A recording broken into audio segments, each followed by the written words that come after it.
질문으로 설교를 시작하도록 하겠습니다. 여러분, 어떻게 살아야 잘 사는 것일까요? 참 어려운 질문이죠. 예전에 할머니와 그리고 그 주위에 있는 할머니들과 계속 이야기해 보면 할머니들은 죽지 못해 산다라고 이렇게 말할 때가 많이 있었습니다. 제가 시골에 있었기 때문에 할머니들이 항상 모여서 이야기하고 이런 이야기들을 하게 됩니다. 건강이 좋지 않아서 곳곳이 아프고 그리고 이제 연세도 들었고 그런데 죽지 않아서 산다는 말이 어릴 때는 별 의미 없이 들렸고 그리고 최근에 들어서 제가 결혼하고 아이를 놓고 난 이후 어떻게 사는 것이 잘 사는 길일까? 어떻게 사는 것이 옳은 길일까? 라는 생각에 조금 고민이 있습니다. 여러분들의 생각하기에 어떻게 사는 것이 잘 사는 길인가요? 어떻게 사는 것이 잘 살았다라고 말할 수 있는 삶일까요? 분명 사람마다 조금씩 다를 것입니다. 다른 환경과 다른 생활과 그리고 다른 과정 속에서 살아가면서 나는 이렇게 사는 것이 잘 사는 길이다 라는 말이 분명하게 있을 것입니다. 그런 주장과 생각들이 있을 것입니다. 어떤 사람은 돈을 쫓아서 사는 사람, 그런 것이 잘 산다라고 생각하는 사람도 있을 것이고 어떤 사람은 건강이 최고다 라고 생각하는 사람도 있을 것입니다. 어떤 사람들은 열심히 일을 하지만 그 일에서 받은 스트레스를 풀기 위해서 또한 살아가는 사람들이 있을 것입니다. 저마다 다른 방식으로, 다른 기준으로, 다른 생각으로 열심히 살아가려고 노력합니다.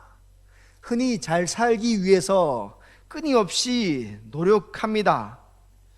그런데 아무리 생각해도 어떤 방식이, 어떤 생각이 어떻게 사는 것이 잘 사는 것인지 잘 알지 못하겠습니다. 오늘 말씀은 룻기 처음 도입부에 들어가는 이야기입니다. 오늘 도입부에 한 가정이 등장합니다. 이 가정은 유다 베들레헴에 있는 한 가정입니다. 이 가정도 잘 살기 위해서 끊임없이 노력한 가정입니다. 어떤 가정이 못 살기 위해서, 어떤 가정이 어렵게 살기 위해서 살아가겠습니까? 누구든지 잘 살고 싶겠죠. 그런데 그 상황이 만만치가 않습니다. 우리도 살아보면 문제 없는 집안이 없지 않습니까? 혹시 문제 없는 집안이 있나요? 문제 없는 집안은 결코 없습니다. 혹 오늘 문제가 없다면 내일 문제가 생길 수 있고 혹 오늘 문제가 없다면 이전에 문제가 있었을 수 있습니다. 어떤 가정이든지 문제 없는 가정은 세상에 한 가정도 없습니다. 이 가정 역시 문제가 있었고 그 문제 앞에서 잘 살기 위해서 끊임없이 노력한 가정입니다. 그런데 이 가정이 어떻게 열심히 살아왔는지, 어떤 사상을 가졌는지는 그 시대를 보고 어느 정도 판단을 할 수 있습니다. 오늘 말씀에 이렇게 기록되어 있습니다. 사사들이 치리하던 때에, 흔히 우리가 읽고 우리가 성경에서 들리는 사사기 시대에 있던 사람들이 바로 룻기의 배경이 되겠습니다. 요수아가 이제 죽고 난 이후 이스라엘 안에서 지도자 없이, 강력한 지도자 없이 살아가는 시대가 바로 이 사사 시대였습니다. 이 시대는 정말로 중요합니다. 왜냐하면 시대를 알면 우리는 그 시대 속에 사는 사람들의 생각, 사람들의 사상, 그리고 사람들이 어떻게 살아가는 방법을 충분히 알 수 있습니다. 일반적으로 거의 대부분의 사람들이 거의 비슷한 수준을 가지고 거의 비슷한 생각을 가지고 살아가는 시대입니다. 그리고 환경 역시 동일합니다. 오늘 룻기는 사사기 초반 혹은 초중반으로 생각되어지는 시대입니다. 그런데 사사기 전체에서 이런 생각들이 기본적으로 퍼져 있습니다. 사사기 21장 25절에 보면 이 사사시대를 어떻게 평가하는지 저자가 이렇게 평가하고 있습니다. 그때 이스라엘의 왕이 없으므로 사람이 각기 자기의 소견에 옳은 대로 행하였다라고 이야기합니다. 사사시대는 이렇습니다. 왕이 없었습니다. 여호수아가 죽고 절대적으로 힘을 가지고 지휘하던, 전쟁을 이끌던 군사나 지휘관이 없던 시대라고 이야기합니다. 그리고 그 시대에 자기 소견에 옳은 대로 행동했다라고 이야기하고 있습니다. 흔히 말하면 절대적인 지도자가 없으니까 그냥 내가 원하는 대로, 내 방식대로 그 시대 속 분위기에서 어느 정도 통용될 수 있는 수준의 삶과 수준의 행동대로 살았던 것입니다. 사사기에서 분명 왕이 없던 시대였습니다. 오늘 말씀은, 오늘 읽은 사사기 21장 25절 말씀은 결코 틀린 말이 아닙니다. 사사들이 다스리면서, 한 지파를 다스리면서, 그리고 전쟁이 나면 한 지파 혹은 몇몇 지파들이 모여서 전쟁하는 시기가 사사였습니다. 맞습니다. 사사기는 분명 왕이 없던 시대였고 각 지파들이 문제를 해결하던 시대였습니다. 그런데 사사기에 왕이 없었다는 말은 틀린 말입니다. 왜냐하면 성경 어디를 봐도 왕이 없었다라고 등장하지 않습니다. 분명 인간적인 왕은 사사기에 존재하지 않았습니다. 사사들이 치리하는 시대였습니다. 그런데 이스라엘 땅에 하나님이라는 왕이 계셨습니다. 하나님이 그들을 다스리시고 통치하시고 그들을 지도해 나아가시는 그 시기가 사사 시대였습니다.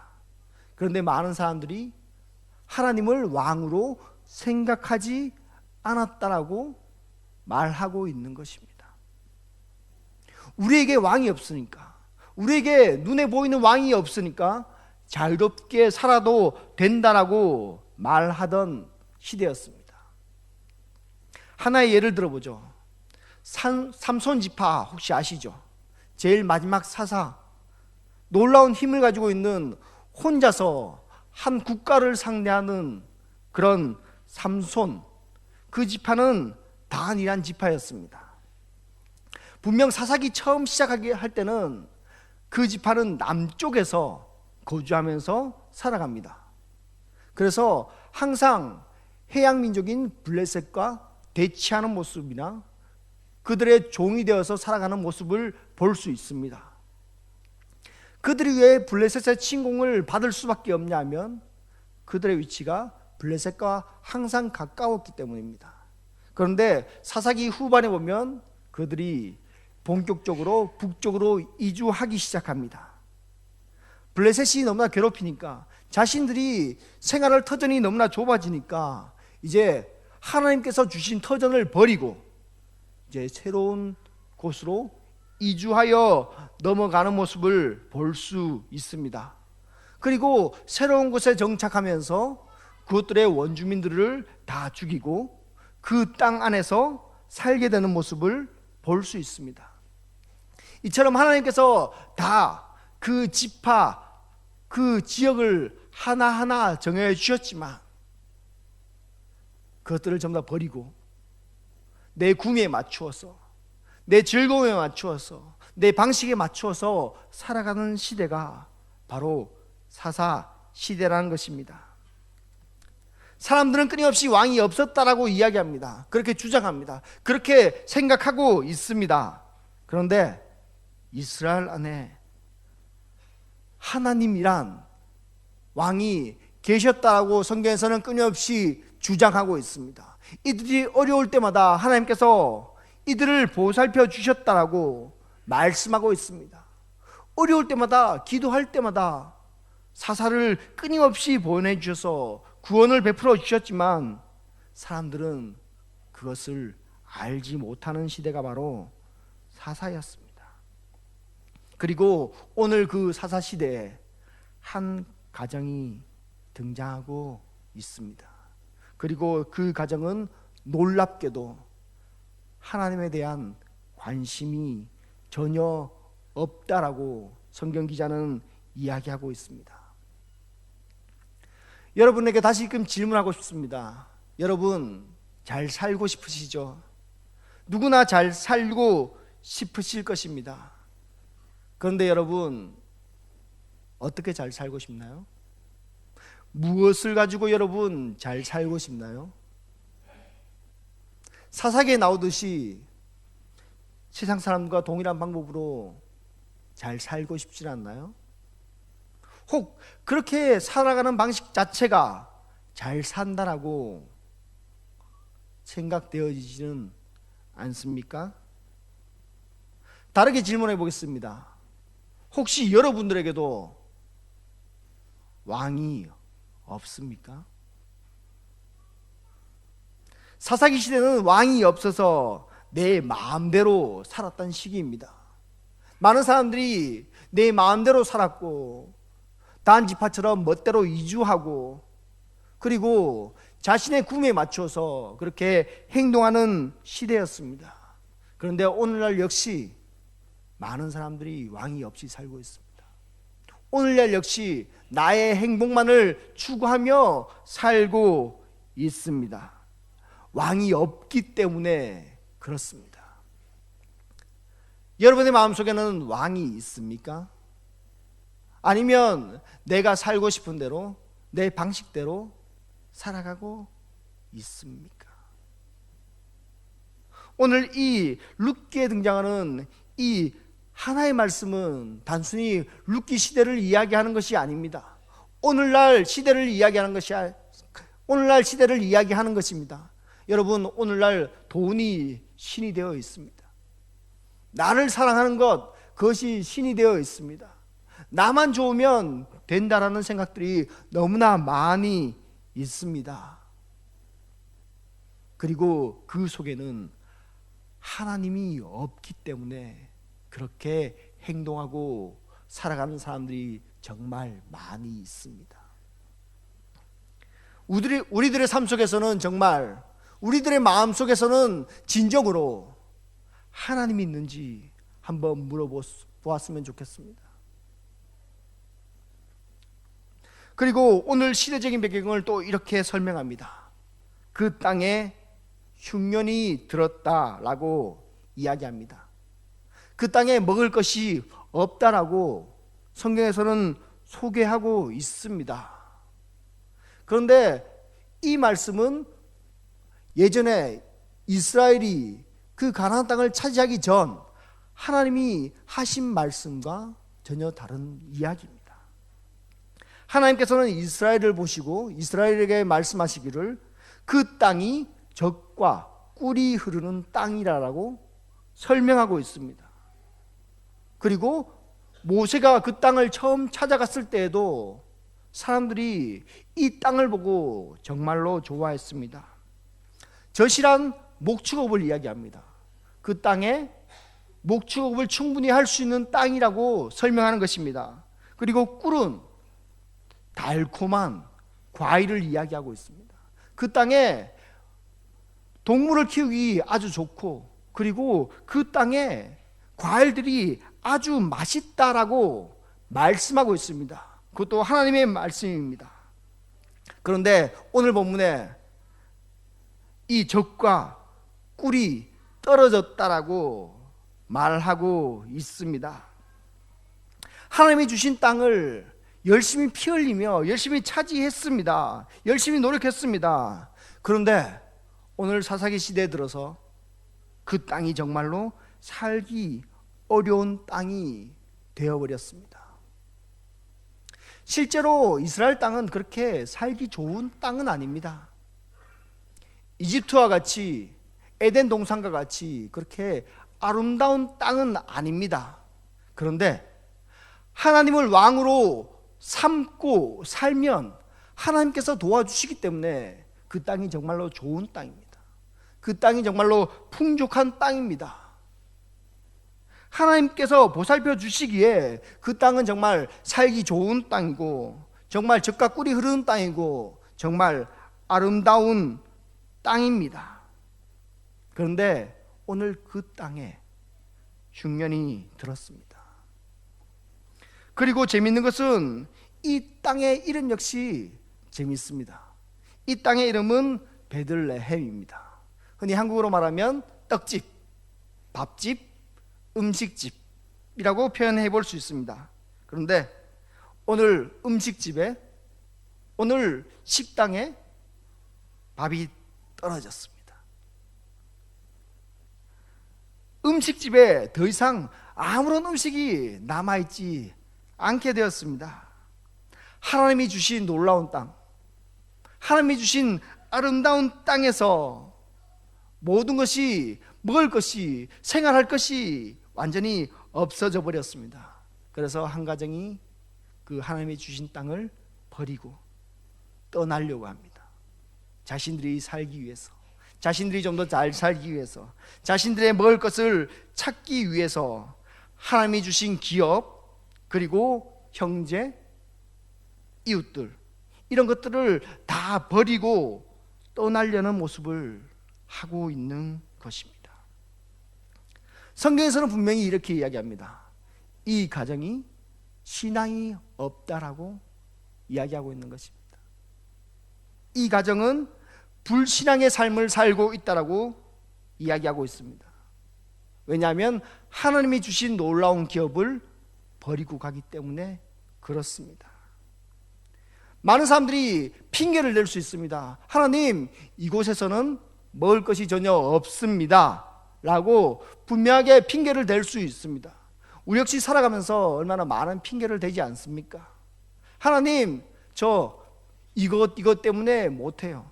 하나님, 저 분명 이것 때문에 하기 힘들어요.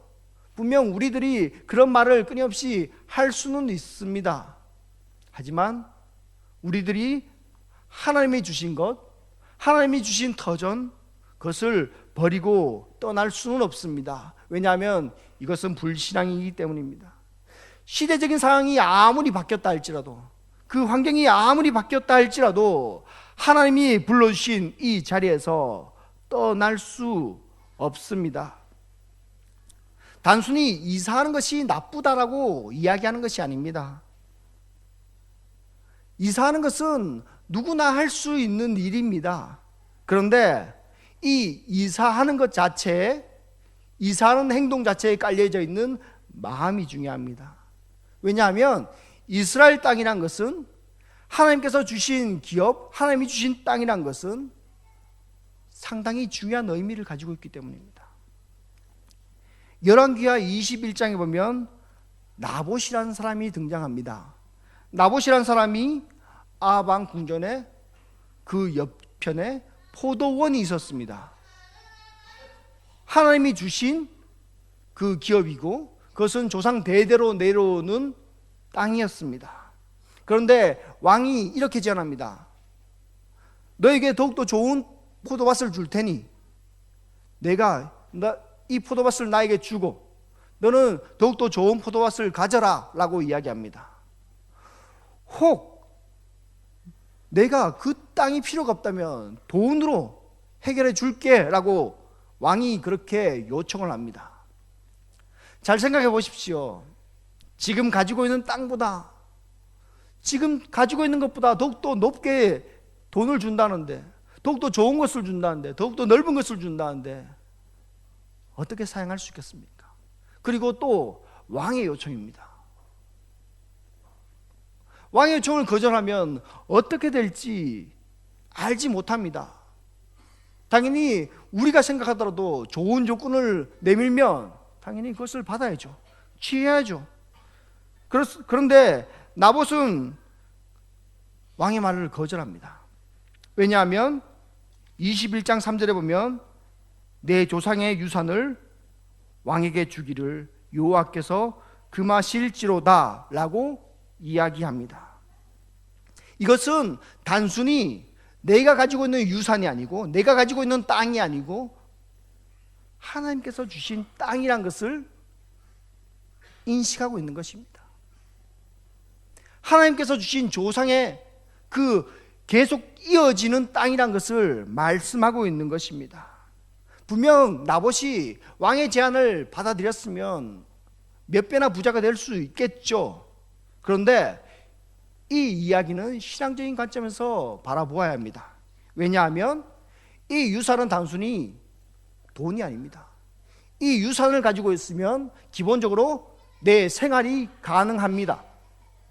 그리고 더 큰 의미는 이 유산을 계속 가지고 있음으로써 하나님과 나와 연결되고 이 유산을 통해서 천국과 연결되는, 이 유산을 가지고 있으면서 나는 하나님의 백성이구나, 그리고 하나님께서 나에게 유산을 주셨고 결국 천국까지 이어지는 유산을 허락하여 주셨구나라는 내용과 연결되게 됩니다.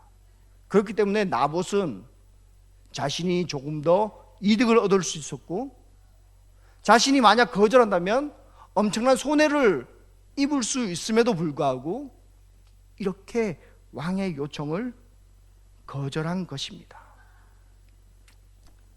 여러분, 우리는 신앙인입니다. 우리는 교회 안에서 신앙생활을 하고 있습니다. 그런데 여러분들의 마음속에는 무엇이 가장 큰가요? 우리의 마음속에는 왕이란 분이 계신가요?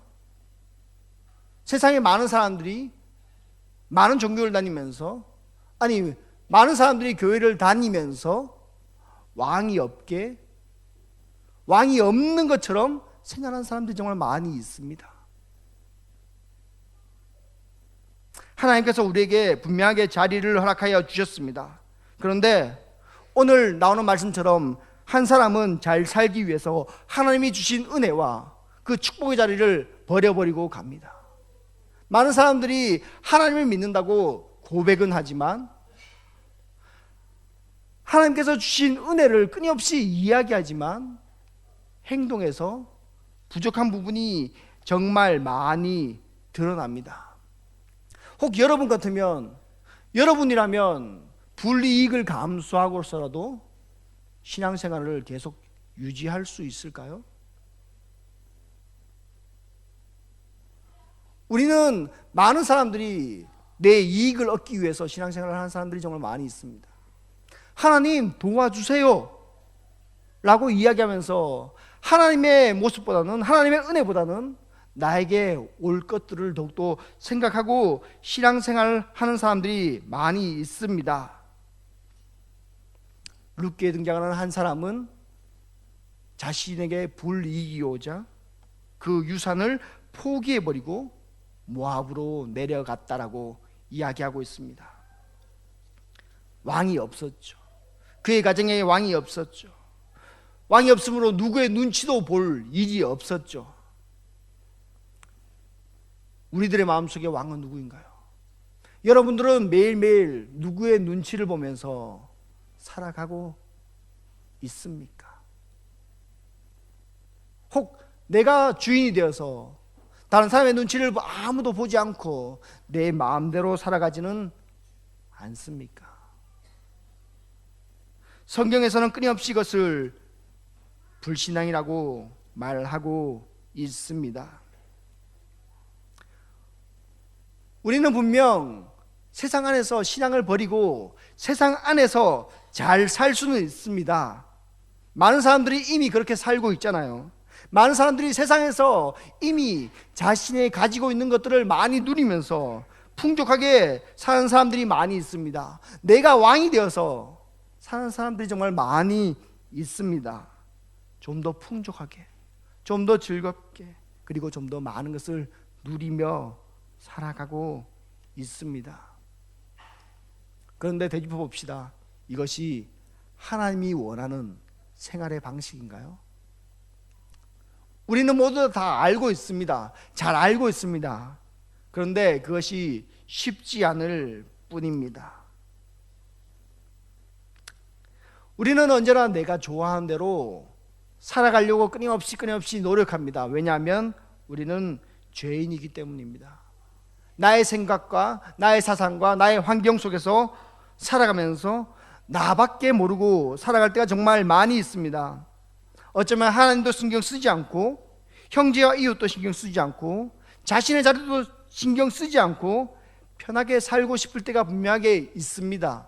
그런 마음들이 들 때가 있습니다. 그런데 여러분, 우리는 그렇게 살 수 없습니다. 그렇게 살아서는 안 됩니다. 왜냐하면 하나님이 우리 왕이기 때문입니다. 주일날 빠지고 다른 곳에 갈 수 있습니다. 그런데 평생 그런 삶을 살아갈 수는 없습니다. 왜냐하면 우리 마음속의 왕은, 우리 생각의 왕은, 우리의 삶의 왕은 하나님이기 때문입니다. 여러분은 끊임없이 자신의 자리를 지켜서 살아가야 합니다. 자신의 자리에서 충성하며 살아가야 됩니다. 세상에서 많은 사람들은 왕이 없이 살아가고 있습니다. 자신의 방식대로 살아가고 있습니다. 혹 교회를 다닌다 하더라도 세상의 방식을 쫓아서, 그들의 사고를 쫓아서 살아가는 사람들이 많이 있습니다. 그러나 우리는 그럴 수 없습니다. 왜냐하면 우리 마음속에 왕이 계시기 때문입니다. 여러분들은 어떤 마음으로 자녀를 가르치십니까? 여러분들은 어떤 방식으로서 가정을 운영해 가십니까? 혹 내가 원하는 방식으로, 내가 익숙한 방식으로, 내 뜻이 무조건 관철되어야 하는 방식으로 살아가고 있지는 않습니까? 내가 편한 대로 살아가고 있지 않습니까? 그렇게 살아도 괜찮습니다. 세상 사람들은 왕이 없기 때문에. 하지만 우리는 그럴 수 없습니다. 우리는 그렇게 살아갈 수가 없습니다. 하나님께서 여러분들에게 자리를 다 마련해 주셨습니다. 그리고 우리는 천국을 바라보고 살아가는 사람들 아닌가요? 이 땅에서 열심히 살아가지만 결국 우리는 천국에 갈 것입니다. 천국에 도달할 것입니다. 천국이 우리의 목표입니다. 그곳에서 하나님과 만나는 것이 우리의 목표입니다. 그리고 신앙생활을 하면서 하나님을 왕으로 세워갈 때 그것이 당연하게 연결되어지는 길입니다, 여러분. 오늘 여러분들은 우리 마음속에 왕을 하나님으로 삼고 나의 자리를 굳건하게 잘 지키고 있습니까? 한번 생각해 보았으면 좋겠습니다. 세상의 방식으로 살지는 않습니까? 세상의 즐거움으로 살지는 않습니까? 세상이 원하는 그 요구 조건으로 살고 있지 않습니까? 우리는 분명 세상 안에서 살고 있습니다. 그런데 그들 방식에 맞추어 살 수 없습니다. 우리의 왕은 오직 하나님이시기 때문입니다. 오늘 말씀을 마치도록 하겠습니다, 여러분. 여러분의 마음속에 우리에게는 왕이 분명히 계십니다. 그리고 그 왕은 우리에게 사명을 허락하여 주셨습니다. 부모의 사명을 허락하여 주셨고, 교사의 사명을 허락하여 주셨고, 이웃의 사명을 허락하여 주셨고, 그리고 공동체의 사명을 허락하여 주셨습니다. 여러분들은 자신의 신앙을 온전히 지켜나가시면서 하나님이 보시기에 아름답게 그 사명을 그 자리를 지켜 나아가고 계십니까? 많은 세상 사람들은 자신이 맡은, 자신에게 주어진 환경 속에서 불평불만하면서 남을 탓하면서 세상 사람들과 동일한 사고방식으로 마음의 왕이 없이 살아가고 있습니다. 그런데 분명한 것은 시대가 변해도 어떠한 상황이 벌어진다 할지라도 하나님은 변하지 않습니다. 하나님은 계십니다. 하나님은 그 자리에 온전히 계십니다. 하나님이 바뀌는 것이 아니라 사람이 바뀌고 내가 바뀌어서 문제가 생기는 것입니다. 여러분, 우리의 마음속에 왕을 모시고 하나님을 모시고 온전히 살아나갔으면 좋겠습니다. 온전히 나에게 맡겨진 자리를 지키면서 나아갔으면 좋겠습니다. 나의 자리에서 정말 최선을 다했으면 좋겠습니다. 우리에게 맡겨진 일들이 너무나 많이 있습니다. 그 일들이 너무나 소중합니다. 소홀하지 마시고 항상 하나님을 왕으로 삼고 그 기준을 따라서 살아가는 우리 길신교회 되었으면 좋겠습니다. 기도드리겠습니다.